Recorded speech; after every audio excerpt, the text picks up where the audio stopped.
ഞാൻ വീട്ടിൽ പോവാതെ ചാനലിൽ തന്നെ വെയിറ്റ് ചെയ്യാം.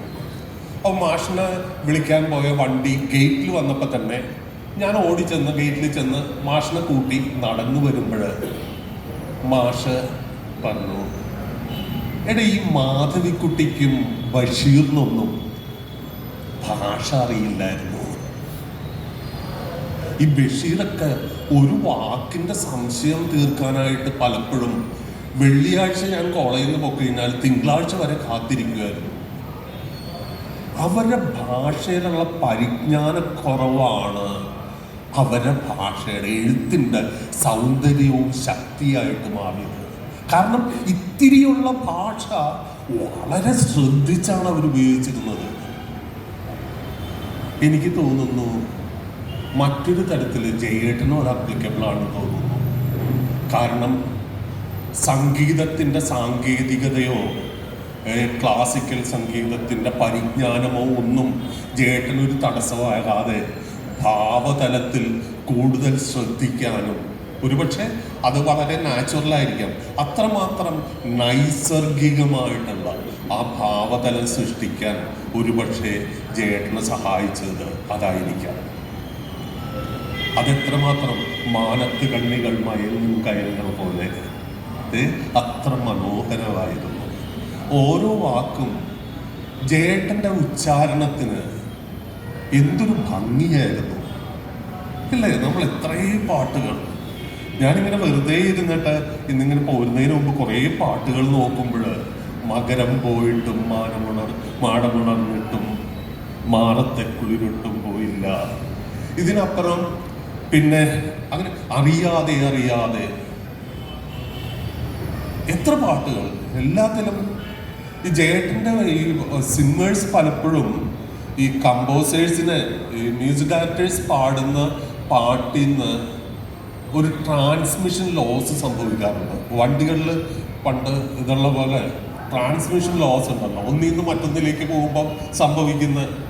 പലപ്പോഴും നമ്മൾ കമ്പോസിങ് കഴിയുമ്പോൾ ഈ മ്യൂസിക് ഡയറക്ടർ പാടിയ ആ ഭാവം പലപ്പോഴും കുറേ നഷ്ടപ്പെട്ടിട്ടുണ്ടാവും.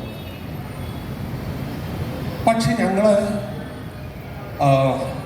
മൂന്നാമതൊരാൾ എന്ന് പറയുന്ന പടത്തിൻ്റെ കമ്പോസിങ്ങിന് ഇരിക്കുമ്പോൾ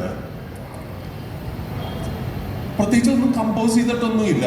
ഞാനുണ്ട്, ഔസേപ്പച്ചനുണ്ട്, വി കെ പ്രകാശാണ് ഡയറക്റ്റ് ചെയ്യുന്നത്.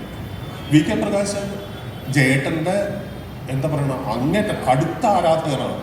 ഒരു മനുഷ്യന് എത്രമാത്രം ആരാധന ഉണ്ടാകാം എന്നുള്ളതിൻ്റെ ഏറ്റവും വലിയ എക്സാമ്പിളാണ് ഈ വി കെ പ്രകാശ്. ജയേട്ടന് വേണ്ടി മരിക്കും. ജയേട്ടന് വേണ്ടിയിട്ട് ഒരു സ്പെഷ്യൽ പ്രോഗ്രാം എല്ലാം ബാംഗ്ലൂർ വെക്കുന്ന മനുഷ്യനാണ്. അപ്പോൾ വി കെ പ്രകാശ് വന്നത് ജയേട്ടനെ വിളിച്ചിട്ടാണ്. അങ്ങനെ ഞങ്ങൾ റെക്കോർഡിംഗ് തിയേറ്ററിൻ്റെ നടുത്തളത്തിൽ ഔസേപ്പച്ചൻ ഇരിക്കുന്നു, ഞാനിരിക്കുന്നു, ജയേട്ടൻ വന്ന് പതിവ് പോലെ കിടക്കുന്നു, വി കെ പി ഉണ്ട്. അങ്ങനെ ഒരു ട്യൂണും ഔസേപ്പ പാടുന്നില്ല. എൻ്റെ അടുത്ത് പറഞ്ഞു, താൻ എന്തെങ്കിലും ഒന്ന് എഴുതിത്താ. അങ്ങനെ ഞാനെന്താണ് പെട്ടെന്ന് ആ സിറ്റുവേഷന് ചേരണം. അപ്പോൾ ഞാൻ പറഞ്ഞു,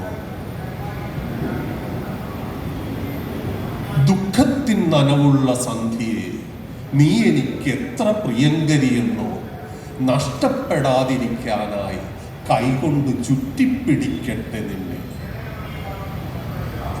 പറഞ്ഞു, ഇത് ഞാനെങ്ങനെ തുടങ്ങും?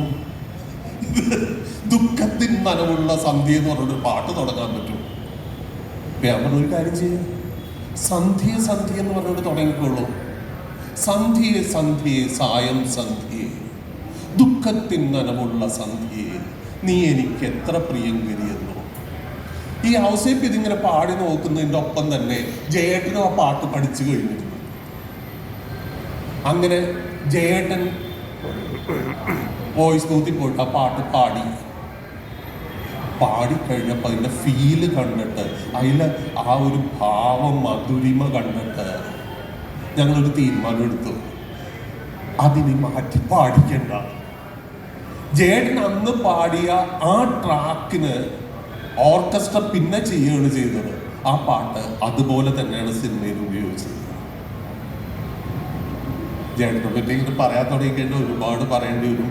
പക്ഷേ എന്നേക്കാൾ നന്നായിട്ട് പറയാൻ കഴിവുള്ള രണ്ടുപേരും, ഒപ്പം പാടാനും കൂടി കഴിവുള്ള രണ്ടുപേരും കൂടി ഇരിക്കുമ്പോൾ അത് സാഹസമാവും എന്നറിയാവുന്ന കൊണ്ടിട്ട് തൽക്കാലം ഞാൻ വാക്കുകൾ ചുരുക്കാം. എന്തായാലും ജയേട്ടൻ ഒരിക്കലും മരിക്കുന്നില്ല. കാരണം ജയേട്ടൻ്റെ ശബ്ദം, ഭാവം, ഇതെല്ലാം മലയാളി ഉള്ളിടത്തോളം കാലം ഒന്നിടറി നമ്മുടെ കൂടെ തന്നെ